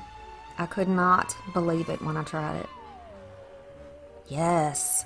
So you can pick any color of that seasonal fabric that you can find at Dollar Tree, or you can use the solid felt fabric, whatever you can find.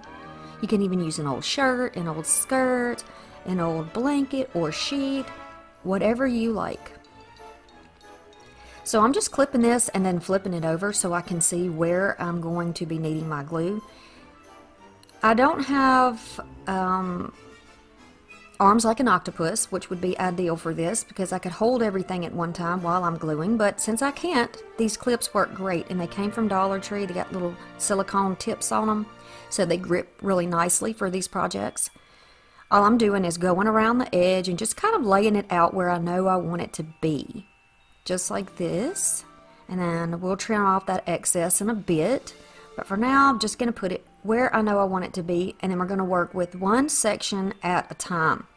So I'm going to unclip the section on the side first, using my cool temperature setting on my gun because you do not want this to run off of that wire.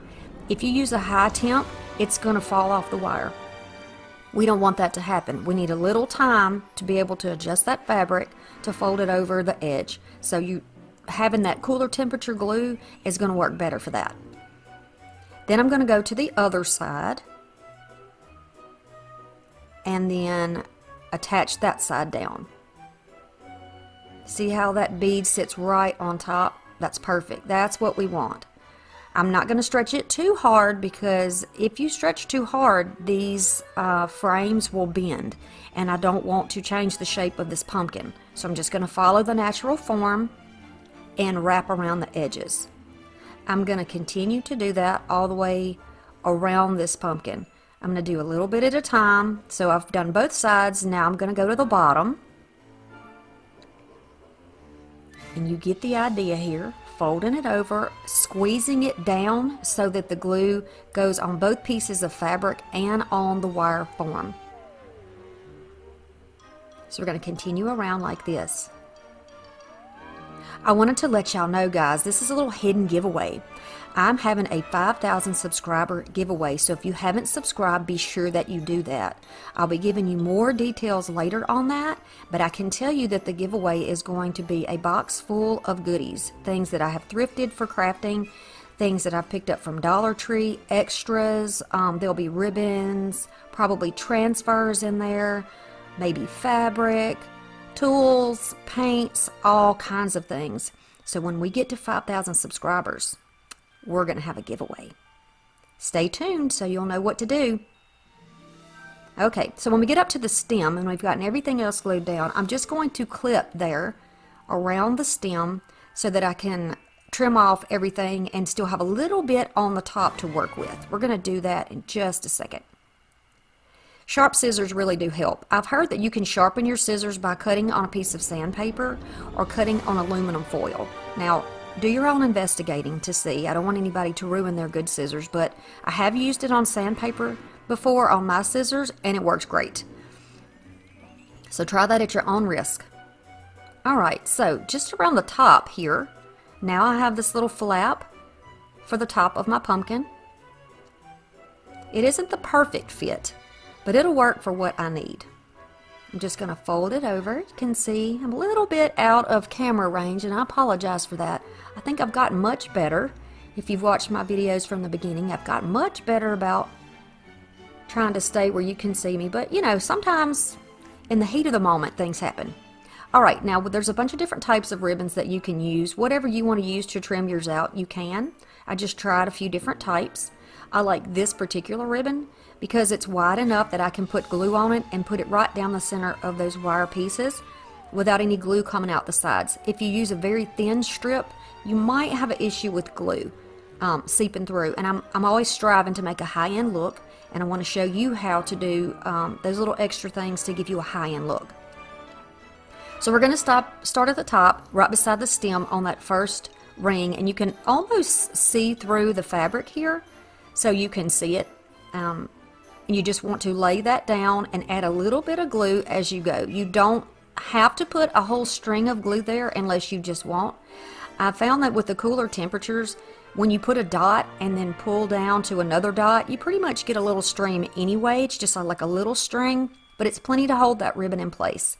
Then nothing will show through. There'll be no bulk from the glue underneath, and you'll get a nice smooth appearance, and that's what we want. So we're going to go down just like this. Going to flip it over, add some glue on the underneath section, and then press it down, and then trim off right there. So the ends are on the back side, and it's nice and smooth.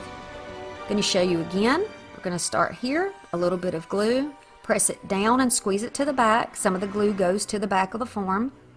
You can see little string, little spider web of glue between the dots, and that's perfect for this. Going to add some glue here, flip it over, little dot of glue on the back, squeeze it down, and trim it off. Be sure you use those clamps when you need them. Alright, this is it when it's completely finished on the base of the pumpkin.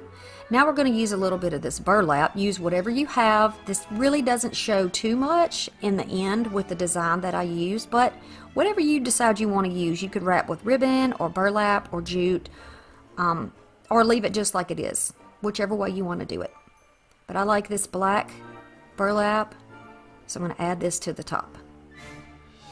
And it's this particular burlap, I'm just going to be honest, I can't remember where I got it from, but it is ridiculous to work with. It is really, I can't. So it's best that I use it up, right? Why not use it on a place where it really doesn't show that much? It frays, it comes apart, and it has that white backing. I can't. Anywho, moving along. So now we're going to make a little swag for the top. And here we have this nice and glittery pick from Dollar Tree. I think it's called Willow, I'm not sure, but they have these in a couple of different colors this year. And I'm going to take my thrifted oak picks and just lay those around to see where I want them to be. And you can see that I've left an open spot in the middle, and then we have similar sides. I'm going to say similar. They're definitely not identical, and I'm not trying to make them identical. Using a black zip tie, which also came from the Dollar Tree. I'm going to cinch those down really tightly. I do, by the way, glue that leaf back on. And decide where I want to put it. Look at this. Ugh, the fallout. It's horrific. Ah! Okay. Now, you've seen me make this. If you've seen my last, let's see, which video did I do where I made all these little things? Oh, yes. It was a Halloween, vintage Halloween video. I'm going to take this and wrap it 20 times around my hand. These are pieces of raffia, a black. If I'd had a white, I would have added that in there, but I did not have any white.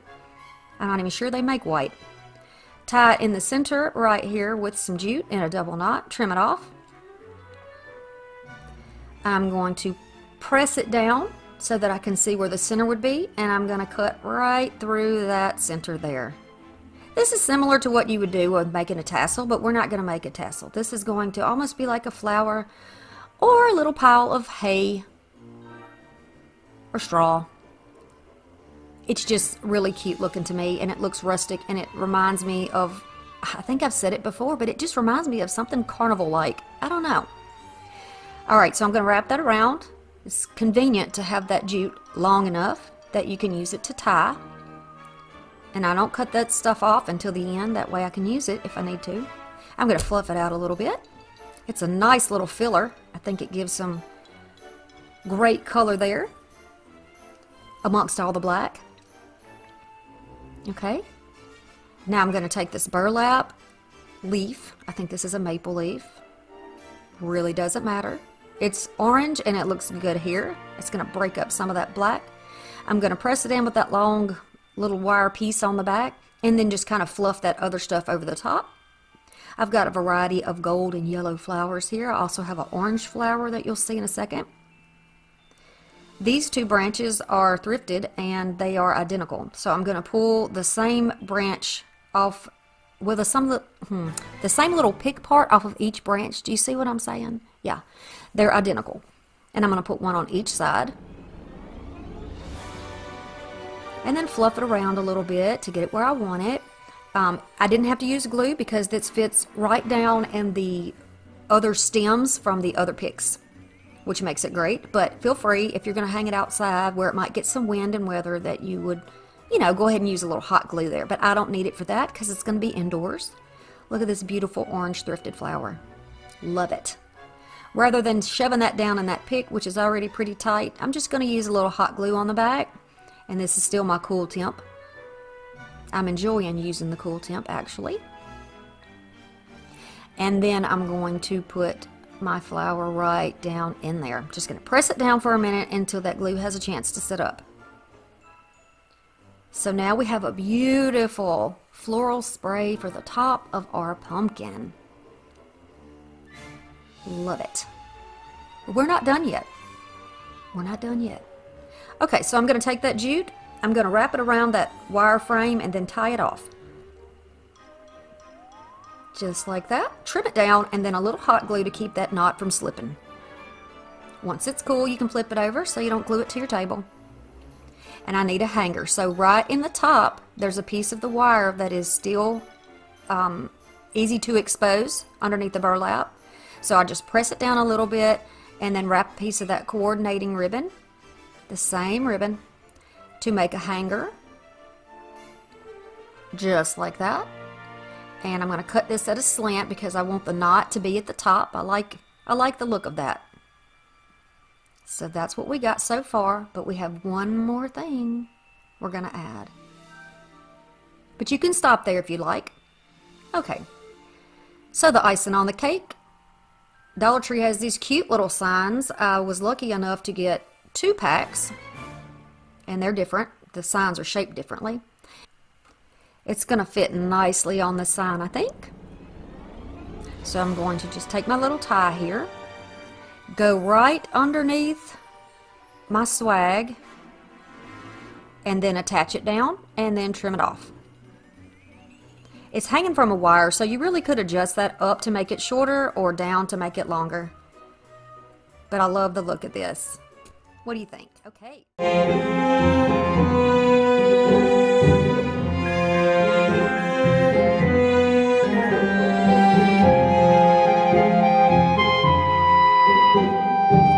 Thrifted 10-inch wreath. I think you can get something similar to this at Dollar Tree, if not the same thing. And I'm going to have 3 different pieces of coordinating fabrics. These are, I think, just cotton fabric. And if you just start with a little snip, you can just tear a straight line all the way up your fabric. So these pieces are somewhere around 1 inch a piece wide and about 18 to 20 inches long. These are just scraps that I already had from projects last year.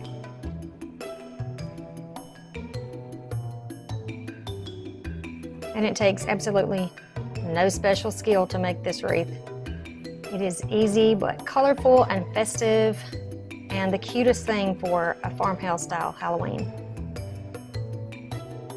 So we're going to do the same thing with the other 2 patterns. So I have black with orange polka dots, white with orange with white polka dots, and then I have another pattern that you will see in just a minute. So I'm just taking these, removing some of the loose threads. I'm going to put it under and pull it through the loop. You can just pull on it a little bit and it'll tighten it up around there. No need to use any glue for that. So you'll see later that you can see some of the green foam when I make the wreath. If you want this to be completely not seen at all, you can either paint your wreath form first, or you can put your strips closer together, which would require more strips. And I did not count ahead of time, so yeah, I can't give you those numbers. But you just keep tearing your scraps until you get enough. And if you don't have enough, then you just keep tearing once you get some of your pieces already on there. Okay, so the other pattern is the orange and white harlequin. And I'm just going to alternate with black in between the orange and white pieces.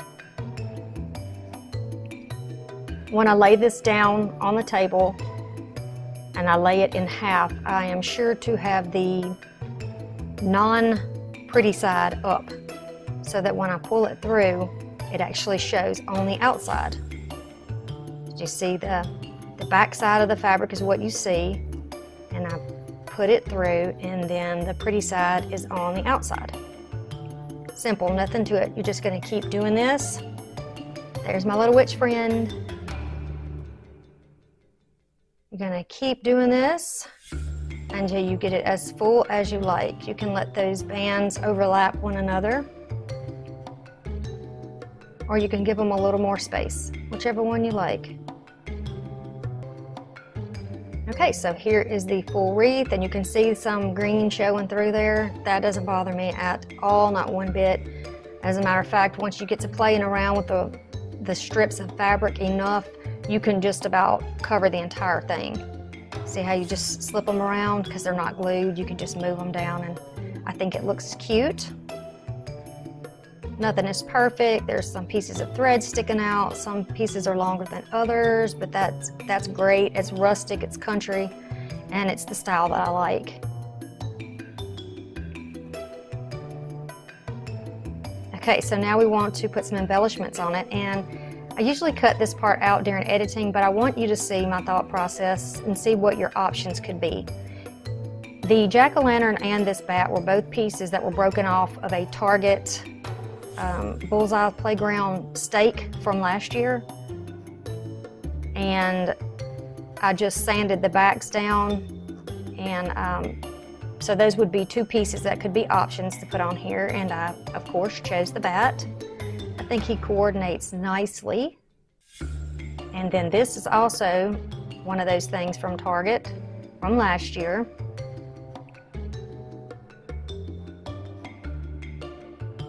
It's like in a little, maybe metal or enamel sign. This is a little sign that I had forever. It used to have a base on it where you could stand it up. It's a little chalkboard sign. And then from the Dollar Tree, they have these metal signs that you could use. And these can also be painted, so that makes it even better if you want to coordinate your colors. So I'm just getting an idea of what might look cute, what I might like.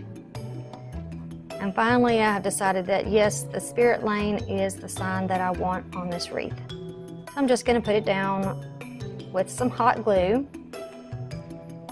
You could use pipe cleaners if you wanted, or any other way that you want to fix it on there. But this is what works for me today.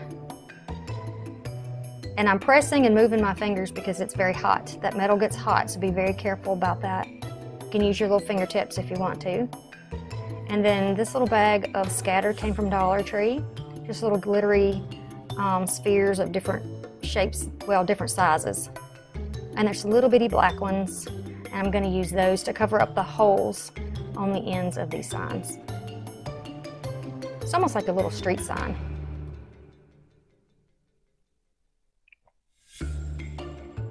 But they're barely noticeable once you get the sign, once you get the wreath hanging up. But there it is, cute as can be. If you enjoyed this video, I would love it if you would give it a like, subscribe, and turn on your notification bell so you don't miss the next group of Halloween DIYs we have coming. Thanks for stopping by, and I'll see you again soon. Happy Halfoween!